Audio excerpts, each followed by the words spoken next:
Hello friends, welcome to HKGPSC. This is Harpal Singh Rathod. Last time આપણે ડિસેમ્બરના part 1 નો અભ્યાસ કર્યો હતો, જેની અંદર 1 થી લઈને 10 ડિસેમ્બર સુધીના સાયન્સ એન્ડ ટેકનોલોજી સાથે સંકળાયેલા કરંટ અફેર્સનો અભ્યાસ કર્યો હતો. અને આ દરમિયાન પાછલા રવિવારે તમે એસટીઆઈની એક્ઝામ પણ ત્યાં આગળ આપી હશે. એસટીઆઈની એક્ઝામનું મેરિટ કેટલું રહેશે અને કેટલું નહીં એ ઘણી બધી એકેડમી પોતાની રીતે અલગ રીતે ત્યાં ગેસ કરે છે કે શું આવશે શું નહીં. આપણે એમાં નથી પડતા, બરોબર. આપણે સીધા આપણા કરંટ અફેર્સ ઉપર આવીએ. એસટીઆઈ એક્ઝામ પછી હવે ટૂંક સમયમાં પીએસઆઈની એક્ઝામ્સ છે, પછી કોન્સ્ટેબલની પણ પરીક્ષા છે, બરોબર. ટૂંકમાં પોલીસ સાથે સંકળાયેલી અને ચોથા મહિનામાં આવનારી જીપીએસસી 1-2 અને એ સિવાય તમામ પરીક્ષાઓ કે જે જગ્યાએ સાયન્સ એન્ડ ટેકનોલોજી એક સબ્જેક્ટ તરીકે આવતો હોય અથવા તો કરંટ અફેર્સનું ત્યાં આગળ ઇન્વોલ્વ થતું હોય સિલેબસમાં, બરોબર. તો બધી જગ્યાએ આ આપણું જે ઇનિશિયેટિવ જે છે એ કામ કરતું તમને જોવા મળશે. ટૂંકમાં કરંટ અફેર તમને બધી રીતે હેલ્પ થતું જોવા મળશે. તો આજે આપણે પાર્ટ 2 જોશું ડિસેમ્બરનો, જેમાં 11 થી 20 ડિસેમ્બર સુધીની તમામ કરંટ અફેર સાથે સંકળાયેલી ઘટનાઓનો અભ્યાસ કરશું, બરાબર. શરૂ કરીએ. એમાં ફર્સ્ટ ક્વેશ્ચન છે, ભારત કયા દેશ સાથે $4 બિલિયન એડવાન્સ રડાર સિસ્ટમ મેળવવા કરાર કરવાની તૈયારી કરી રહ્યું છે? 4 ઓપ્શન આપેલા છે: રશિયા, યુનાઇટેડ સ્ટેટ્સ, ફ્રાન્સ અને ચીન. અહીંયા આપણો જવાબ આવશે રશિયા, બરોબર. ચર્ચામાં રહ્યું હતું કારણ કે થોડા સમય પહેલા જ આપણા જે રક્ષા મંત્રી છે રાજનાથસિંહ, બરોબર, રાજનાથસિંહ જે છે એ રશિયાની મુલાકાત ગયા હતા. એ જગ્યાએ એમણે અલગ ડિફેન્સ સાથે સંકળાયેલા કરાર કર્યા હતા, બરોબર.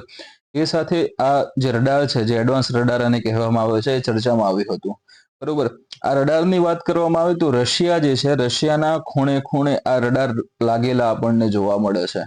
અને એ કેપેસિટીની વાત કરવામાં આવે તો 8,000 કિલોમીટર 8,000 કિલોમીટર દૂરથી કોઈ પણ વસ્તુ આવી રહી હોય, એટલે કે ત્યાં મિસાઇલ્સની વાત કરવામાં આવે, બરાબર, કે પછી કોઈ એરક્રાફ્ટની વાત કરવામાં આવે, કે પછી બીજા કોઈ પણ એવા હવાઈ જોખમોની વાત કરવામાં આવે, તો એ બધાને આરામથી એ ડિટેક્ટ કરી શકે છે, એના વિશે જાણી શકે છે અને સ્પીડ વિશે જાણીને પછી એની સામે જે એક્શન લેવાનું છે એ એક્શન લઈ શકવા માટે એ સક્ષમ છે, બરોબર. તો વોરોનેઝ શ્રેણી અને વોરોનેઝ શ્રેણીના રડાર તરીકે પણ આને ઓળખવામાં આવે છે. રશિયામાં એને વોરોનેઝ શ્રેણીના રડાર તરીકે પણ ઓળખવામાં આવે છે. એના વિશે આપણે ડીપમાં જોઈએ તો ભારત અદ્યતન લાંબા અંતરની રડાર સિસ્ટમ માટે રશિયા સાથે જે હમણાં વાત કરી એ વસ્તુ અહીંયા બતાવેલું છે. અને આ વોરોનેઝ શ્રેણીનો એક ભાગ આપણને જોવા મળે છે, બરાબર. રડાર સિસ્ટમની વાત કરીએ તો 8,000 કિલોમીટરથી વધુની સર્વેલન્સ ક્ષમતાઓ એ પ્રદાન કરે છે, જે ભારતની મેક ઇન ઇન્ડિયા પહેલ સાથે સંરેખિત થાય છે. કઈ રીતે? કારણ કે આ રડાર સિસ્ટમ, આ જે કરાર આપણે કરવાના છીએ, બરોબર, એ કરાર અંતર્ગત એ રીતનું છે કે 40% જે ઘટકો, 40% જે પાર્ટ્સ જે છે એ રશિયા તરફથી આવશે, જ્યારે 60% જે પાર્ટ્સ છે એ ભારતની અંદર જ બનાવવામાં આવશે. એટલે આ જે વસ્તુ છે એને આપણે મેક ઇન ઇન્ડિયા પહેલ અંતર્ગત સંરેખિત થાય છે એમ આપણે કહી શકીએ છીએ, બરોબર. એટલે 60% ભારતની અંદર અને 40% આપણે રશિયન ઇક્વિપમેન્ટ્સનો યુઝ આમાં કરવાના છીએ, બરોબર. તો મેક ઇન ઇન્ડિયા પણ કહી શકશું. આગળ જતા એને આપણે આત્મનિર્ભર ભારત તરફનું પણ એક પગલું આને આપણે કહી શકીએ છીએ, બરાબર. અને આ સિસ્ટમ જે છે એ કર્ણાટકમાં સ્થાપિત કરવામાં આવશે, જે ભારતના વ્યૂહાત્મક મોનિટરિંગ ઇન્ફ્રાસ્ટ્રક્ચરને મજબૂત કરતું આપણને જોવા મળે છે, બરોબર. અહીંયા વોરોનેઝ શ્રેણીમાં વોરોનેઝ જે રડાર સિસ્ટમ છે એની વાત કરવામાં આવે તો તે છે ને એ રશિયાના અલ્માઝ એન્ટે કોર્પોરેશન દ્વારા ઉત્પાદિત લાંબા અંતરની પ્રારંભિક ચેતવણી રડાર તરીકે એને ઓળખવામાં આવે છે. લાંબા અંતરની હમણાં જ વાત કરી, કેટલા અંતર કે 8,000 કિલોમીટર અને એનાથી પણ વધુની સર્વેલન્સ ક્ષમતાઓ પ્રદાન કરે છે, બરોબર. એની અંદર જોવા જઈએ ને તો તમને કીધું એ પ્રમાણે કે બેલિસ્ટિક મિસાઇલ્સ આવી જશે, એરક્રાફ્ટ આવી જશે, ICBM પણ આવી જશે, બરોબર. તેવા વિવિધ જોખમોને શોધી શકે છે અને શોધ્યા બાદ એમાં પ્રતિકાર આપવા પણ એ સક્ષમ છે, બરોબર. અને એક સાથે તમે જોવા જશો તો 500 જેટલી વસ્તુઓને એક સાથે ટ્રેક કરીને એના ઉપર નિશાને સાધી શકવા માટે સક્ષમ છે, બરાબર. અલગ એની તમને શ્રેણીઓ પણ જોવા મળે છે. 10,000 કિલોમીટર સુધી એની ફૂલ રેન્જ જોવા મળે છે. એના સિવાય 8,000 કિલોમીટર સુધીની એની વર્ટિકલ રેન્જ આપણને જોવા મળે છે. એના સિવાય 6,000 કિલોમીટર સુધીની એની ત્યાં હોરિઝોન્ટલ રેન્જ આપણને જોવા મળે છે, બરોબર. તો અલગ રેન્જમાં આ રડાર ઉપલબ્ધ આપણને જોવા મળશે. નેક્સ્ટ એમાં વાત કરીએ તો સેકન્ડ ક્વેશ્ચન છે આપણો, ગૂગલની ક્રાંતિકારી ક્વોન્ટમ ચિપનું નામ શું છે? થોડા સમય પહેલા તેને લોન્ચ કરવામાં આવેલી છે. ચાર ઓપ્શન તમારી સામે આપવામાં આવેલા છે: quantum leap, Willow, quantum core, qubit max. Okay, અહીંયા તમે બાજુમાં ફોટોગ્રાફ જોઈ રહ્યા છો, તમને એના પછી જવાબ મળી જ ગયો છે ઓલરેડી. તો અહીંયા જવાબ આવશે આપણો ઓપ્શન બી, વિલો. ઓકે, આ વિલોની વાત કરીએ ને તો હાલમાં તમે બહુ જ સાંભળ્યું હશે, સાયન્સ એન્ડ ટેકનોલોજી સાથે સંકળાયેલા જ કોઈ પણ એવા ન્યૂઝ હોય કે કરંટ અફેર્સ હોય તો ત્યાં તમને સેમિકન્ડક્ટર અથવા ચિપની ત્યાં આગળ વાત કરવામાં આવે છે. તો એની સાથે સંકળાયેલ, એ ન્યૂઝ સાથે સંકળાયેલ આ એક ભાગ છે, આપણે એમ કહી શકીએ છીએ. ઓકે, અહીંયા તમે જુઓ તો આ જે ગૂગલની જે ક્રાંતિકારી ક્વોન્ટમ ચિપ છે એને વિલો કહેવામાં આવે છે, જેની તમને હમણાં હાલ જ આપણે વાત કરી. એ સિવાય આ ચિપે ક્વોન્ટમ કમ્પ્યુટિંગમાં મુખ્ય સીમાચિહ્નો હાંસલ કર્યા છે, જેમાં ઘાતાંકીય ભૂલ સુધારણા અને મેળ ન ખાતી કોમ્પ્યુટેશનલ ઝડપનો સમાવેશ થાય છે. એટલે કે આને આપણે કહી શકીએ ટૂંકમાં કે જોરદાર એની ત્યાં કોમ્પ્યુટેશનલ ઝડપ જોવા મળે છે. એનું સાક્ષાત ઉદાહરણની વાત કરવામાં આવે તો વિલો જે છે ને એને 5 મિનિટમાં એક કાર્ય પૂર્ણ કર્યું છે, જેને કરતા સુપર કોમ્પ્યુટરને 10 સેપ્ટિલિયન વર્ષ લાગશે. 10 સેપ્ટિલિયન વર્ષ એટલે કેટલા વર્ષ? તો એને 1025 વર્ષ તરીકે ઓળખવામાં આવે છે. ઓકે, તો 10 સેપ્ટિલિયન વર્ષ એટલે કેટલો સમયગાળો? તો 1025 વર્ષ એક સુપર કોમ્પ્યુટરને કોઈ ગણતરીને સોલ્વ કરવા માટે લાગે છે. અને એ જ ગણતરીને જો સોલ્વ કરવાની હોય તો આ વિલો ચિપના દ્વારા, એના ઉપયોગ દ્વારા 5 જ મિનિટમાં એ ગણતરી, એ સોલ્યુશન આવતું આપણને જોવા મળે છે, જે બતાવે છે કે સ્કેલેબલ ક્વોન્ટમ કમ્પ્યુટર્સની શોધમાં આ કેટલું મહત્વપૂર્ણ પગલું છે. ઓકે, ક્યુબિટ જે છે એ ભૂલ સુધારણાના પડકારને સંબોધીને વિલો ક્વોન્ટમ ટેકનોલોજીના વિકાસમાં એક નવો બેન્ચમાર્ક ત્યાં સેટ કરતા આપણને જોવા મળે છે. ક્યુબિટ્સની આપણે વાત કરીએ ને તો જ્યારે નિયમિત ચિપ્સ હોય ને એ માહિતી પર પ્રક્રિયા કરવા માટે બિટ્સનો ઉપયોગ કરે છે. બરોબર, બિટ્સની વાત કરીએ તો 1 અથવા 0 અથવા તો 1 નો ઉપયોગ કરતી આપણને જોવા મળે છે. જ્યારે ક્વોન્ટમ ચિપ્સમાં આ જે વિલો છે એ ક્યુબિટ્સનો ઉપયોગ કરતી જોવા મળશે, જે એક જ સમયે 0 અથવા તો 1 બંને હોઈ શકે છે. બરોબર, એટલે બંનેમાંથી ગમે તેનો યુઝ ત્યાં કરી શકે છે. આમાં અલગ અલગ ગમે તે એક ત્યાં આગળ યુઝ થતી જોવા મળે છે. બરોબર, તો એ એને સૌથી વધારે ઝડપ આપતી જોવા મળશે. નેક્સ્ટ જોવા જઈએ તો ત્રીજો ક્વેશ્ચન છે આપણું, ઓપન એઆઈ દ્વારા શરૂ કરાયેલ એઆઈ સંચાલિત વિડીયો જનરેટરનું નામ શું છે? 4 ઓપ્શન આપેલા છે: સોરા, ડેલ-E, GPT-4 અને કોડેક્સ. બાજુમાં તમે ફોટોગ્રાફ જોઈ રહ્યા છો, તમને જવાબ ઓલરેડી ખબર પડી જ ગયો છે, તો પણ આપણે અહીંયા ઓપ્શનમાં ટીક કરશું. ઓપ્શન એ જવાબ આવશે, સોરા એનું નામ છે.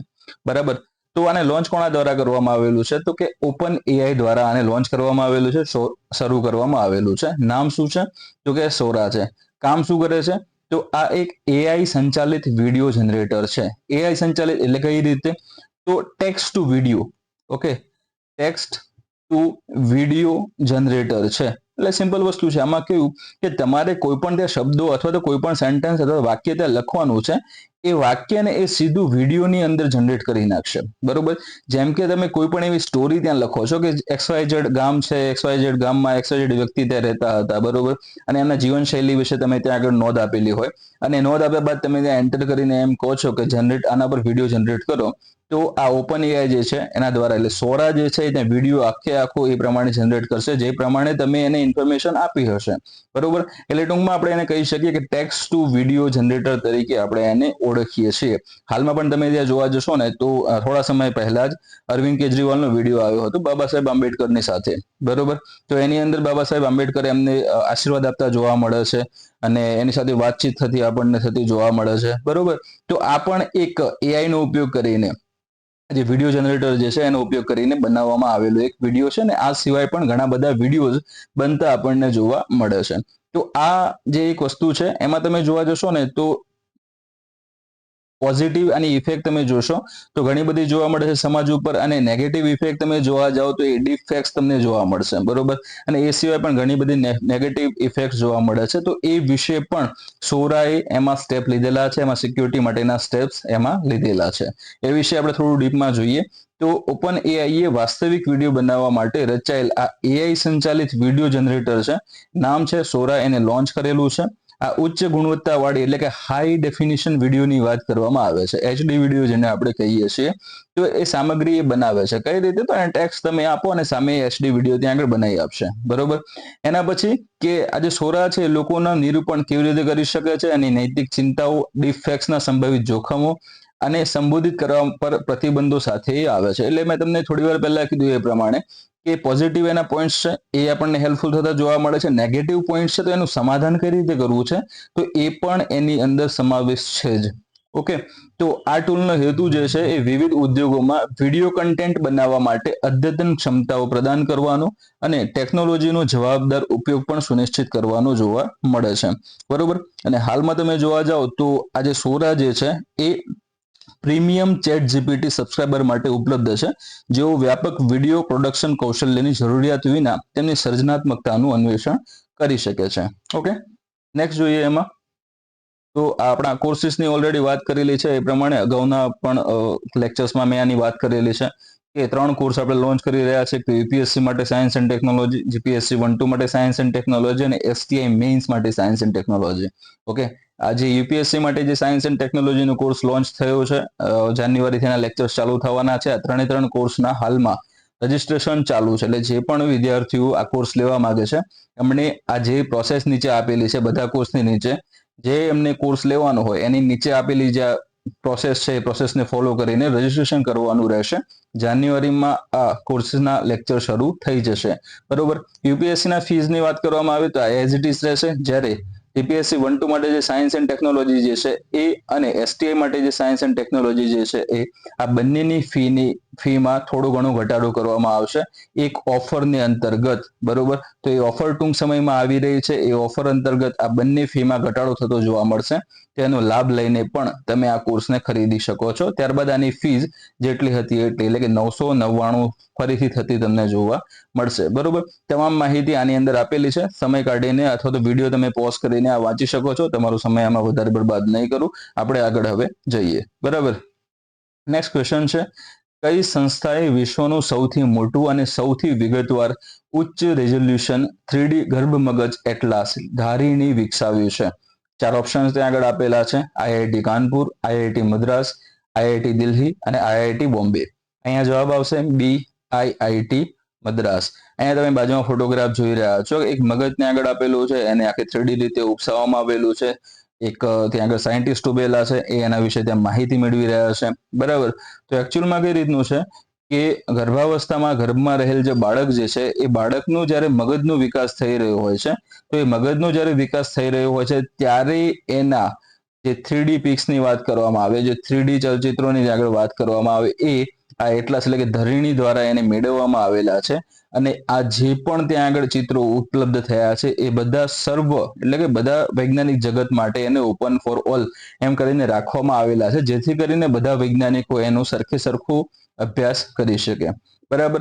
એના વિશે ડીપમાં આપણે જોઈએ તો આઈઆઈટી મદ્રાસે ધરીણી વિકસાવી છે, જે ગર્ભના મગજના ground breaking high resolution 3D atlas પ્રદાન કરે છે. એટલાસ એટલે કે ત્યાં આગળ આખા નકશા બનાવેલા છે. બરોબર. એટલે એક રીતે ત્યાં ચિત્ર ઇમેજ તમે એને કહી શકો છો. આ ક્રાંતિકારી સાધન ગર્ભાવસ્થાના નિર્ણાયક બીજા ત્રિમાસિક દરમિયાન મગજના 5000 થી વધુ વિભાગો અને 500 મગજના ક્ષેત્રોના એ નકશા બનાવેલા આની અંદર જોવા મળે છે. જે તમને થોડી વાર પહેલા મેં કીધું કે આ ડેટા પછી જે પણ મળ્યું છે ને એ બધો ડેટા પછી ઓપન ફોર ઓલ એમ રાખીને બધા સાયન્ટિસ્ટ માટે અવેલેબલ કરવામાં આવેલો છે, જેનો ઉપયોગ કરીને વિવિધ અલગ અલગ સંસ્થાઓ અને સાયન્ટિસ્ટો એ મગજ સાથે સંકળાયેલી વિવિધ વિકૃતિઓ, ડિસઓર્ડરની વાત કરવામાં આવે, રોગોની વાત કરવામાં આવે તો એના વિશે સારી રીતે શોધ કરી શકે છે, સંશોધન કરી શકે છે અને એ વિશે આગળ જતા ભવિષ્યમાં સારા એવા પગલા લઈ શકે છે. બરાબર. વિકૃતિની હમણાં વાત કરી તો વિકૃતિઓ કઈ જેમ કે મગજની વિકૃતિઓમાં એક તો ઓટિઝમ આવે છે, સેરેબ્રલ પાલ્સીની વાત કરવામાં આવશે, ડિપ્રેશનની વાત કરવામાં આવશે. બરોબર. તો એવી માનસિક સ્વાસ્થ્ય સ્થિતિઓને સમજવામાં એ મદદ કરે છે. ઓકે. એના સિવાય સેલ્યુલર લેવલ ઇમેજિંગ માટે સ્થિર જન્મેલા મગજના પાતળા સ્લાઇસીસનો ઉપયોગ કરીને ધારીણી ગર્ભના વિકાસશીલ મગજને અનન્ય રીતે મેળવે છે. એટલે એના વિશે અનન્ય માહિતી મેળવતા આપણને જોવા મળે છે. ઓકે. અને એ સિવાય અહીંયા આગળ તમે લાસ્ટમાં જોઈ રહ્યા છો કે 2016 યુએસ એલન ઇન્સ્ટિટ્યૂટના પુખ્ત મગજ એટલાસ સહિત હાલના મગજના એટલાસને એ વટાવી જાય છે. કઈ રીતે? કારણ કે પહેલા જે પુખ્ત મગજની ત્યાં આગળ માહિતી આપવામાં આવેલી હતી અને હાલમાં જે મગજને ત્યાં માહિતી આપવામાં આવેલી છે, જે એટલાસ ત્યાં આગળ રજૂ કરવામાં આવેલું છે એ વિકાસ પામતા મગજનો એટલાસ છે. બરોબર. એટલા માટે એમાં કૃત્રિમ બુદ્ધિ સંશોધન અને મગજ વિજ્ઞાનને નોંધપાત્ર રીતે આગળ વધારવાની અપેક્ષા રહેલી છે. બરોબર. તો એ ત્યાં આગળ પ્લસ પોઈન્ટ રહેતો જોવા મળે છે. ઓકે. એના પછી નેક્સ્ટ જોઈએ આપણે ક્વેશ્ચન, ભારતની પ્રથમ ડાયાબિટીસ બાયોબેંક કયા શહેરમાં સ્થાપિત કરવામાં આવી છે? ચાર ઓપ્શન આપેલા છે, ચેન્નાઈ, મુંબઈ, હૈદરાબાદ, બેંગલુરુ. અહીંયા આપણો જવાબ આવશે ચેન્નાઈ. ઓકે, ભારતની પ્રથમ જે ડાયાબિટીસ બાયોબેંક છે એ ચેન્નાઈ શહેરમાં સ્થાપિત કરવામાં આવેલી છે. એમાં ડીપમાં આપણે જોઈ લઈએ પહેલા તો Indian council of medical research એટલે કે ICMR ની વાત કરવામાં આવે છે અને એના સાથે મદ્રાસ ડાયાબિટીસ રિસર્ચ ફાઉન્ડેશન જેને MDRF તરીકે ઓળખવામાં આવે છે. તો આ ICMR અને MDRF વચ્ચેના સહયોગ દ્વારા ચેન્નાઈમાં ભારતની પ્રથમ ડાયાબિટીસ બાયોબેંકની સ્થાપના કરવામાં આવી છે. આ સુવિધાની વાત કરીએ તો આ સુવિધાનો ઉપયોગ કરીને શું કરવામાં આવશે તો ડાયાબિટીસ થવાના કારણો છે, ડાયાબિટીસની વિવિધતાઓ છે અને એ સંબંધિત વિકૃતિઓ પર અદ્યતન સંશોધનમાં સહાયતા પ્રદાન કરીને જૈવિક નમૂનાઓને એકત્રિત કરવા, એના પર પ્રક્રિયા કરવા, સંગ્રહિત કરવા માટે આ બાયોબેંક બનાવવામાં આવી છે. ઓકે, એના સિવાય ત્યાં આગળ જોઈએ તો બાયોબેંક જે છે ICMR ઇન્ડિયા AB અભ્યાસ એટલે કે એજ્યુકેશનની વાત કરવામાં આવે અને યંગ ઓનસેટ ડાયાબિટીસની રજિસ્ટ્રી જેવા જટિલ અભ્યાસોને સમર્થન આપશે, જેનો હેતુ પ્રારંભિક નિદાન માટે બાયોમાર્ક્સને ઓળખવાનો અને વ્યક્તિગત સારવારની વ્યૂહરચના વિકસાવવાનો, ડાયાબિટીસની પ્રગતિ, વ્યવસ્થાપન અને નિવારણ પર લાંબા ગાળાના સંશોધનને પ્રોત્સાહન આપવાનો અને વૈશ્વિક આરોગ્ય સંશોધન પ્રયાસોમાં યોગદાન આપવાનું રહેલું આપણને જોવા મળે છે. ઓકે, તો આ બાયોબેંક વિશેની ત્યાં આગળ વાત થઈ, જેમાં જોયું એ પ્રમાણે કે ચેન્નાઈમાં એની ત્યાં સ્થાપના કરવામાં આવેલી છે. બરોબર, તો અહીંયા વાત કરવામાં આવેલી છે ડાયાબિટીસને.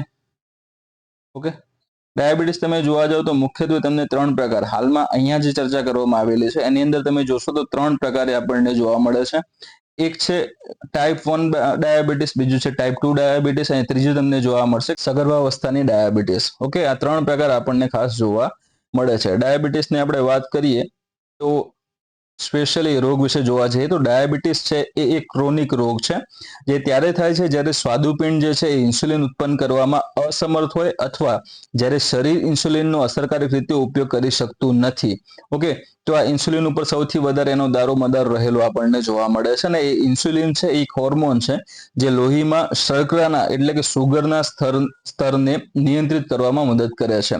ઓકે, તો એની વાત કરીએ તો જો શરીર ઇન્સ્યુલિનનું ઉત્પાદન અથવા યોગ્ય રીતે એનો ઉપયોગ કરવામાં નિષ્ફળ જાય તો તે હાઈ બ્લડ ગ્લુકોઝ લેવલમાં પરિણમે છે, જેને હાઇપરગ્લાયસેમિયા તરીકે ઓળખવામાં આવે છે. અને લાંબા સમય સુધી હાઇપરગ્લાયસેમિયા વિવિધ અવયવો અને પેશીઓને નોંધપાત્ર નુકસાન પણ એ પહોંચાડી શકે છે. બરોબર, કયા કયા નુકસાન તો ત્યાં આગળ આપણે જોઈએ તો એક તો પહેલું ત્યાં આગળ એનું સાઈડ ઇફેક્ટ અથવા તો નુકસાન જોવા જાવ તો પહેલું આવશે અંધત્વ ત્યાં આગળ આવી શકે છે ડાયાબિટીસના કારણે.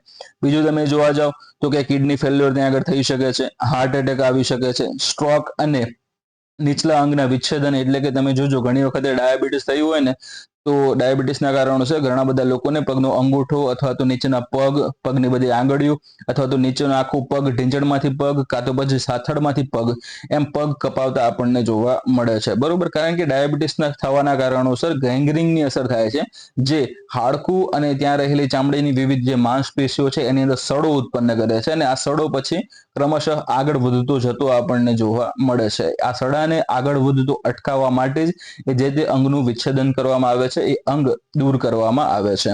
ઓકે, તો એ વસ્તુ ત્યાં આગળ મહત્વની રહેશે, એટલા માટે આ બાયોબેંક બનતી જોવા મળે છે જેથી કરીને વિવિધ લોકોના ડેટા ત્યાં ભેગા કરવામાં આવેલા છે અને એ ડેટાનો ઉપયોગ કરીને એને વિશે સારવાર કઈ રીતે યોગ્ય રીતે કરી શકાય એ વિશે પણ વિવિધ રીતે એમાં સંશોધન કરવામાં આવશે. ઓકે, નેક્સ્ટ જોઈએ હવે તો છઠ્ઠો question, desert night air combat કવાયતમાં કયા દેશોએ ભાગ લીધો હતો? ચાર ઓપ્શન જોવા મળે છે એમાં પણ ભારત, USA અને ફ્રાન્સ, ફ્રાન્સ, UAE અને જર્મની, ભારત, ફ્રાન્સ અને UAE, ભારત, UAE અને સાઉદી અરેબિયા. અહીંયા આપણો જવાબ આવે છે સી, ભારત, ફ્રાન્સ અને UAE. ઓકે, તો આ જે કવાયત છે એમાં ભારત છે, ફ્રાન્સ છે અને UAE ના વિદેશ મંત્રીઓ દ્વારા 2022માં સ્થાપિત ત્રિપક્ષીય માળખા આધારિત પ્રક્રિયા છે. બરોબર, અને આ આ ભાગીદારીમાં મહત્વાકાંક્ષી રોડમેપમાં દર્શાવેલ અન્ય ક્ષેત્રોની સાથે એક તો સંરક્ષણ છે, બીજું છે ટેકનોલોજી, ત્રીજું છે ઉર્જા અને પર્યાવરણમાં સહયોગનો પણ સમાવેશ થતો આપણને જોવા મળે છે. એટલે ફક્ત અને ફક્ત ડિફેન્સ અને એની એક્સરસાઇઝ નહીં, એના સિવાયના અન્ય ક્ષેત્રો પર પણ ફોકસ કરવામાં આવનાર છે. બરોબર, એમાં જોઈએ આપણે ડીપમાં તો ડેઝર્ટ નાઇટ એર કોમ્બેટ કવાયત એ અરબી સમુદ્ર પર ભારત, ફ્રાન્સ અને યુએઈ દ્વારા હાથ ધરવામાં આવેલી ત્રિપક્ષીય કવાયત હતી અને આ કવાયતનું ધ્યાન આંતર કાર્યક્ષમતા અને અદ્યતન લડાયક કૌશલ્ય વધારવા પર હતું, જેમાં સુખોઈ 30 MKI અને રાફેલ જેવા વિમાનો સામેલ હતા. ઓકે, તો આ બે છે. એના સિવાય પણ તમે જોવા જાઓ તો F-16 પણ સામેલ હતું. બરોબર, F-16 જેવું પણ વિમાન આની અંદર સામેલ થયેલું આપણને જોવા મળે છે. અને આ 3 દિવસીય કવાયત જે છે એ 2022ના ત્રિપક્ષીય રોડમેપ પર આધારિત છે, જેને મેં તમે થોડી વાર પહેલા જ વાત કરી હતી. બરોબર, અહીંયા આગળ જે કવાયત થઈ છે એ કવાયત જે સંરક્ષણ, ટેકનોલોજી, ઉર્જા, પર્યાવરણ, વિવિધ ક્ષેત્રે એકબીજાને સહયોગ અને પ્રોત્સાહન આપતા આપણને જોવા મળે છે. અને તે તેમના વધતા સંરક્ષણ સંબંધો અને ઇન્ડો પેસિફિક તથા પર્શિયન ગલ્ફ પ્રદેશોમાં સુરક્ષાને મજબૂત બનાવવાની પ્રતિબદ્ધતાને પણ દર્શાવતા આપણને જોવા મળે છે. ઓકે, તો આટલી વસ્તુ એની અંદર તમારે ખૂબ જ મહત્વનું ધ્યાનમાં રાખવાનું છે. અને આ જે ક્ષેત્રની વાત કરવામાં આવે તો એ ક્ષેત્રમાં ચીનના અડગ વલણ અને વિસ્તરણ પ્રભાવ અંગેની ચિંતાઓ વચ્ચે સમાન વિચારધારા ધરાવતા રાષ્ટ્રો વચ્ચે આંતર પ્રક્રિયા પર વધતા ધ્યાનને પણ એ પ્રકાશિત કરે છે. ઓકે, નેક્સ્ટ એમાં જોઈએ તો 7મો આપણો ક્વેશ્ચન છે, નોર્ધન કોલફિલ્ડ્સ લિમિટેડ એટલે કે NCL દ્વારા જીવલેણ રોગોની મફત સારવાર પૂરી પાડવા માટે શરૂ કરવામાં આવેલી પહેલનું નામ શું છે? અહીંયા પહેલની વાત કરવામાં આવે છે. એનો ઉદ્દેશ જોવા જઈએ તો જીવલેણ રોગોની મફત સારવાર માટે છે. ઓકે, અને કોના દ્વારા? તો કે NCL દ્વારા. હવે નામ પૂછ્યું છે કે પહેલનું નામ શું છે? તો આ 4 ઓપ્શન છે. પહેલો છે આયુષ્યમાન, બીજો છે સંજીવની, ત્રીજો છે ચરક અને ચોથો છે આરોગ્ય. તો અહીંયા આગળ જવાબ આવશે આપણો સી, ચરક. ઓકે, આમાં તમે જોવા જાઓ તો કોલસા મંત્રાલય હેઠળ નોર્ધન કોલફિલ્ડ્સ લિમિટેડ NCL એ જીવલેણ રોગો સામે મફત સારવાર પૂરી પાડવા માટે ચરક પહેલની શરૂઆત કરી. જે હમણાં આપણા પ્રશ્ન અને એની સાથે જે જવાબ હતો એ આની સાથે સંલગ્ન થતો જોવા મળે છે. આ પહેલ જે છે એ સિંગરૌલી અને સોનભદ્ર જિલ્લાના આર્થિક રીતે નબળા રહેવાસીઓને લક્ષ્ય બનાવે છે, જેમની વાર્ષિક કૌટુંબિક આવક ₹8 લાખથી ઓછી છે. તો સ્પેશિયલી એના વિસ્તારની વાત કરવામાં આવેલી છે. સિંગરૌલી તમને જોવા મળે છે, આ MP ની અંદર આવેલો જિલ્લો છે. બરોબર, તો MP નો સિંગરૌલી અને યુપી જે છે યુપીના સોનભદ્ર જિલ્લા છે. બરોબર, તો આ બંને જિલ્લાની અંદર વાત કરી છે કે અહીંયા આવેલી જે આર્થિક રીતે નબળા જે રહેવાસીઓ જે છે, આર્થિક રીતે નબળા કરી નક્કી થશે તો જેમની આવક ₹8 લાખથી ઓછી છે એનો સમાવેશ આની અંદર કરવામાં આવશે. તો એવા લોકોને કોઈ પણ આવા જીવલેણ રોગો લાગુ થાય છે તો એમાં એમને મફત સારવાર પૂરી પાડવા માટે આ પહેલને શરૂ કરવામાં આવેલી છે. જીવલેણ રોગોનું પણ ત્યાં આગળ અલગથી લિસ્ટ એમાં આપેલું છે. લિસ્ટ પ્રમાણે તમે જોવા જાઓ તો એમાં TB ની વાત કરવામાં આવેલી છે, કાર્ડિયોવેસ્ક્યુલર રોગોની વાત કરવામાં આવેલી છે, HIV છે, ન્યુરોલોજીકલ ડિસઓર્ડર છે. બરોબર, એ સાથે તમે જોવા જાઓ તો ARDS પણ આવે છે. ઓકે, આકસ્મિક કોઈ આઘાત લાગેલો હોય તો એ પણ આની અંદર આવશે. ન્યુરોવેસ્ક્યુલર વિકૃતિઓનો પણ સમાવેશ આની અંદર થતો આપણને જોવા મળે છે.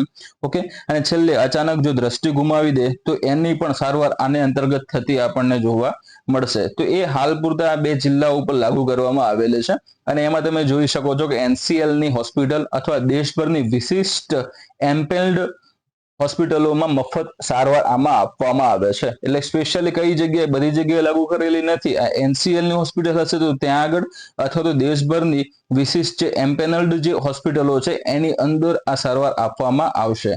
અને એમાં પણ સ્પેશિયલી આ જે કોલસા મંત્રાલય હેઠળની શરૂઆત કરવામાં આવેલી છે.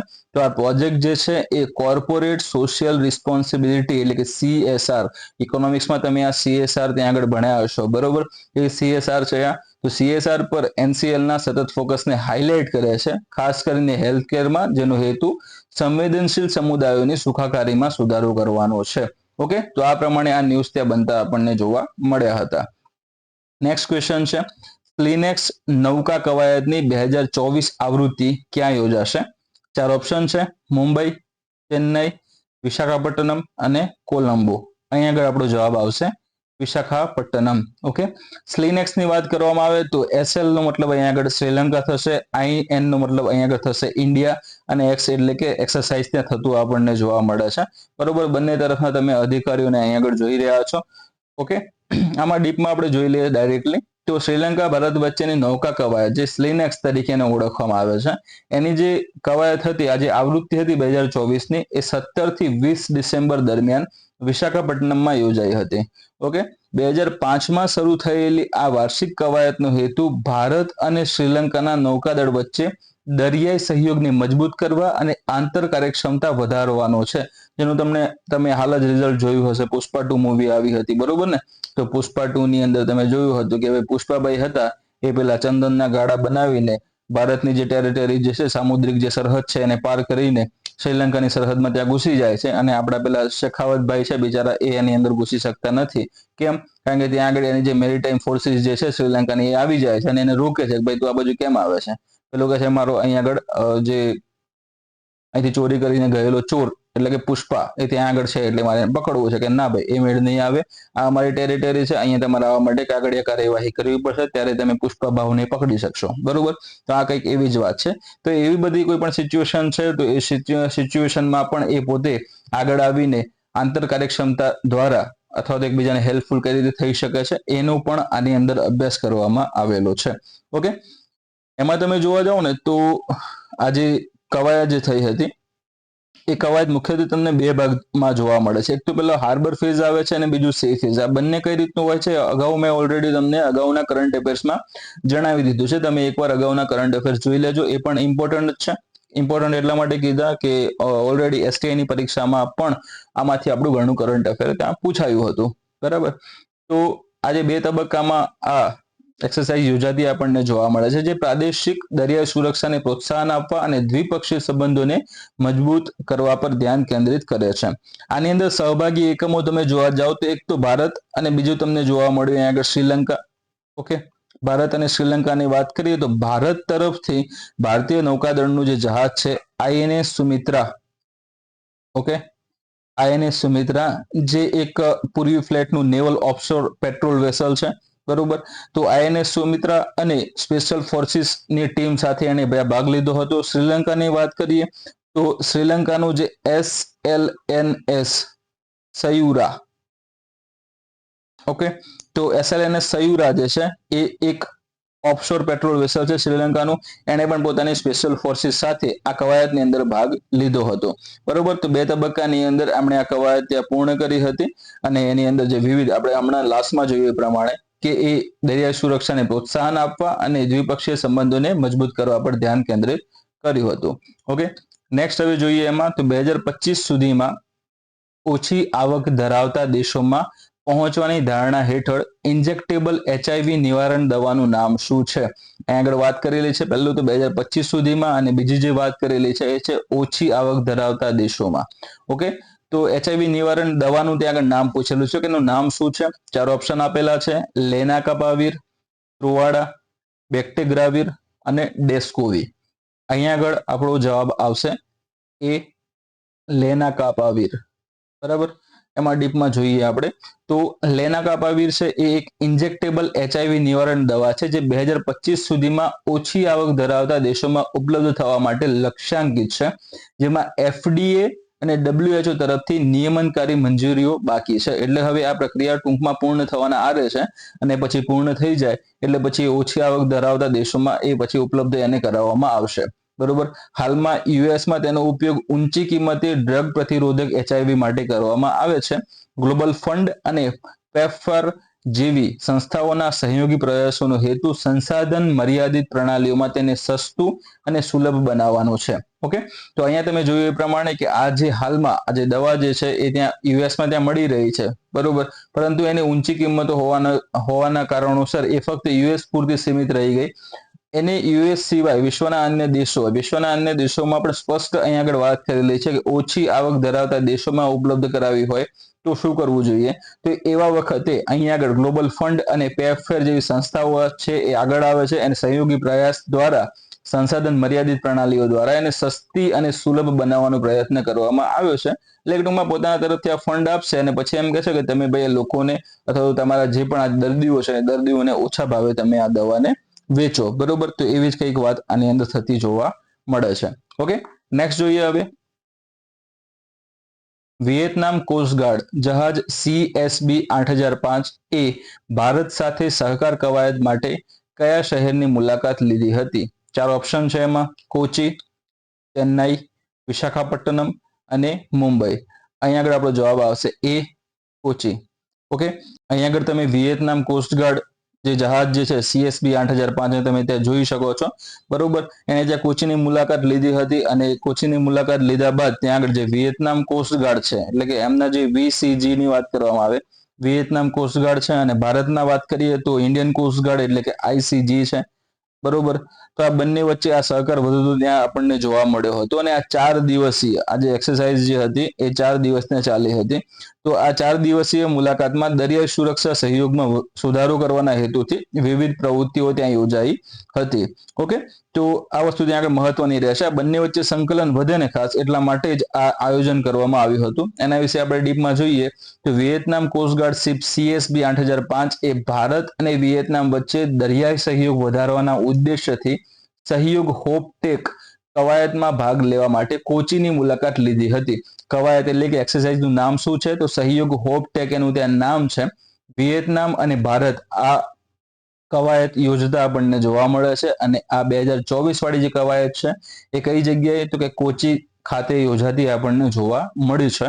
આ કવાયત જે છે એ આંતર સંચાલન ક્ષમતા સુધારવા, દ્વિપક્ષીય સંબંધોને મજબૂત કરવા અને સુરક્ષા જોખમો તથા પર્યાવરણીય ચિંતાઓ જેવા પ્રાદેશિક દરિયાઈ પડકારોને સંબોધવા, પરસ્પર વિશ્વાસ અને સહયોગને પ્રોત્સાહન આપવા પર ધ્યાન કેન્દ્રિત કરતી જોવા મળે છે, બરોબર. તો એ ત્યાં સૌથી મહત્વનું ત્યાં આ એની કામગીરી આપણને ભારત દ્વારા થતી જોવા મળે છે. આ પ્રદર્શનની વાત કરીએ તો જ્યારે એક્સરસાઇઝ જે થતી હતી એ દરમિયાન ICGના જહાજો અને એરક્રાફ્ટે ઓઇલ સ્પિલ અને પર્યાવરણીય જોખમોને પ્રતિભાવ આપવા તેની ક્ષમતાઓ દર્શાવી હતી. અને આ જે કવાયત જે છે એનો અન્ય રીતે આપણે ઉદ્દેશ્યની વાત કરીએ તો સંભવિત દરિયાઈ આફતો માટે સજ્જતા વધારવાનો પણ છે. ઓકે, તો એ વસ્તુ ત્યાં આગળ આવશે. બીજી વસ્તુ શું છે કે આજે સિમ્યુલેટેડ ઓપરેશન્સ એની દ્વારા કરવામાં આવ્યા હતા. સિમ્યુલેટેડ ઓપરેશન્સ આની દ્વારા કરવામાં આવ્યા હતા. તો એ કવાયતમાં જોવા જઈએ તો દરિયાની અંદર જે ગેરકાયદેસર પ્રવૃત્તિઓને લક્ષ્યાંકિત કરતી સિમ્યુલેટેડ કામગીરીનો પણ સમાવેશ થયો હતો. અને એમાં જે શંકાસ્પદ જે જહાજો છે એની તપાસ અને માદક દ્રવ્યોની હેરાફેરી સામે લડવા માટે વિવિધ નાર્કોટિક્સ કામગીરીનો પણ સમાવેશ થતો આપણને જોવા મળ્યો. એટલે અલગ અલગ ઘણા બધા તબક્કા પ્રમાણે આ કવાયત યોજાતી જોવા મળી હતી. એટલા માટે આ ન્યૂઝ બનતા આપણને જોવા મળ્યા છે. ઓકે, નેક્સ્ટ હવે પહોંચી ગયા છે આપણે આજના આપણા પ્રેક્ટિસ ક્વેશ્ચન ઉપર. એ પહેલા અગાઉના જે પાર્ટ 1 ની અંદર જે આપણે પ્રેક્ટિસ ક્વેશ્ચન આપ્યો હતો જે તમને અહીંયા જોવા મળે છે કે નીચેનામાંથી કયો એક સંદર્ભ છે જેમાં ક્યુબિટ શબ્દનો ઉલ્લેખ કરવામાં આવે છે? 4 ઓપ્શન આપેલા હતા: ક્લાઉડ સેવાઓ, quantum computing, visible light communication technology જેને આપણે ટૂંકમાં VLCT તરીકે ઓળખીએ છીએ. ચોથો છે વાયરલેસ કોમ્યુનિકેશન ટેકનોલોજી, બરોબર. તો ક્યુબિટની વાત હમણાં થોડી વાર પહેલા આપણે ક્વોન્ટમ કોમ્પ્યુટિંગની અંદર કરી હતી. ઓકે, ક્વેશ્ચન આપણે એનો પૂરેપૂરો આની અંદર આવી પણ ગયો છે. તો જવાબ અહીંયા આગળ આવશે બી, ક્વોન્ટમ કોમ્પ્યુટિંગ. એની અંદર તમને આ ક્યુબિટ શબ્દનો ઉલ્લેખ થતો જોવા મળે છે. ચલો આજના ક્વેશ્ચન ઉપર આપણે આવી જઈએ. આજનો પ્રેક્ટિસ ક્વેશ્ચન કયો છે? તો ગ્લોબલ પોઝિશનિંગ સિસ્ટમ GPS એ કયા સિદ્ધાંત પર આધારિત છે? 4 ઓપ્શન આપેલા છે: પ્રસારણ, જેને ઇંગ્લિશમાં ટ્રાન્સમિશન તરીકે ઓળખવામાં આવે છે. બી છે ત્રિપક્ષીય એટલે કે ટ્રાયલિટરેશન. સી છે ઉન્મૂલન, જેને ઓબ્લિટરેશન તરીકે ઓળખવામાં આવે છે. અને ડી છે વૈશ્વિકીકરણ એટલે કે ગ્લોબલાઇઝેશન. તો કયા આ જે સિદ્ધાંત જે છે GPS એટલે કે ગ્લોબલ પોઝિશનિંગ સિસ્ટમ એ કયા સિદ્ધાંત પર આધારિત છે? તો આ ચારમાંથી જે કયો જવાબ આવે છે એ તમારે ત્યાં નક્કી કરવાનું છે. નક્કી કર્યા પછી નીચે કોમેન્ટમાં તમારે આ જવાબ ત્યાં લખવાનું રહેશે. જો તમને એ જવાબ લાગતો હોય તો એ લખવાનું કોમેન્ટમાં, જો બી લાગે છે તો બી લખવાનું, સી લાગે છે તો સી, ડી લાગે છે તો ડી. તમારા જવાબને આગળ હું હાર્ટની નિશાની આમ કરી દઈશ જેથી કરીને તમારે સમજી જવાનું કે તમારો જવાબ સાચો છે. અને જો એક દિવસના અંતે તમારા આ જે જવાબની સામે હાર્ટની નિશાની નથી તો તમારે સમજી જવાનું છે કે તમારો જવાબ ખોટો છે. તમારે આ મુદ્દા ઉપર થોડુંક વધારે વાંચવાની ત્યાં જરૂર છે. તો એટલે એનાથી એ ફાયદો થશે કે આ પ્રશ્નનો જવાબ પણ તમને આવડી જશે અને એ ટોપિક પણ સારી રીતે કવર થઈ જશે. બરોબર. એના સિવાય જો તમે હજુ સુધી અમારી સાથે જોડાયા નથી, આ વિડીયો તમે જોઈ રહ્યા છો, વિડીયો સારો લાગ્યો છે તો વિડીયોને તમારે ત્યાં લાઈક કરવાની રહેશે અને અમારી સાથે જોડાવા માટે યુટ્યુબમાં જ વાત કરીએ તો આ ચેનલને તમારે સબસ્ક્રાઇબ કરવાની રહેશે, જેથી કરીને આવનારા વિડીયોની તમને માહિતી, તમને અપડેટ ત્યાં એની મળતી રહેશે. બરોબર. આજે સમગ્ર લેક્ચર જે થયું એની આ જે પણ તમે આ પીપીટી જોતા હતા એ પીડીએફ સ્વરૂપે તમે જો મેળવવા માંગતા હો તો આપણી ટેલિગ્રામ ચેનલ છે HKGPSC. તમે સિમ્પલી HKGPSC ટેલિગ્રામ પર જઈને તમે સર્ચ કરશો એટલે આ લોગો વાળી આપણી ચેનલ ત્યાં જોવા મળશે. એમાં તમારે એમાં જોઈન થઈ જવાનું રહેશે. તે જગ્યાએ આ જે વિડીયો જે છે, આ જે રેકોર્ડ થઈ રહ્યો છે એની લિંક અને એની તરત નીચે આની પીડીએફ પણ શેર કરવામાં આવે છે, જેથી કરીને શોર્ટ ટાઈમમાં તમે પીડીએફને વાંચી પણ શકો છો. બરાબર. એ સિવાય ઇન્સ્ટાગ્રામ પર પણ આપણે ઉપલબ્ધ છીએ. એમાં HKGPSC જે આપણી જે ચેનલ જે છે એ પણ ત્યાં આગળ ઉપલબ્ધ છે. એનું આઈડી તમે જોવા જાઓ તો HKGPSC એમ સિમ્પલી તમે સર્ચ કરશો તો આ સેમ આ પ્રકારના આઇકોન વાળું તમને આઈડી જોવા મળશે. એ તમારે ત્યાં આગળ ફોલો કરી લેવાનું રહેશે. તે જગ્યાએ પણ જે વિવિધ અપડેટ્સ હોય છે, અમુક MCQs હોય છે એ હું તબક્કાવાર મૂકતો હોઉં છું. બરોબર. એ સિવાય મારું પોતાનું આઈડી છે HK સર. તમે સિમ્પલી હરપાલસિંહ 2807 આ પ્રમાણે સર્ચ કરીને પણ તમે મને ફોલો કરી શકો છો. એ જગ્યાએ હું જે નવા આવનારા વિડીયોઝ છે અથવા તો મારી જે આવનારી નવી બુક્સ છે, કોઈ પણ નવું જે ઇનિશિયેટિવ જે સ્ટાર્ટ થવાનું હોય તો એના વિશેની અલગ અલગ અપડેટ્સ અહીંયા મારી સ્ટોરીમાં હું મૂકતો હોઉં છું. બરાબર. તો મળીએ હવે નેક્સ્ટ ટાઈમ. તમારી કોઈ પણ જો પરીક્ષા આવી રહી હોય તો એના માટે તમને ઓલ ધ બેસ્ટ. શાંતિથી વાંચજો. મળીએ નેક્સ્ટ ટાઈમ. ત્યાં સુધી ઓલ ધ બેસ્ટ. જય હિન્દ, જય ભારત.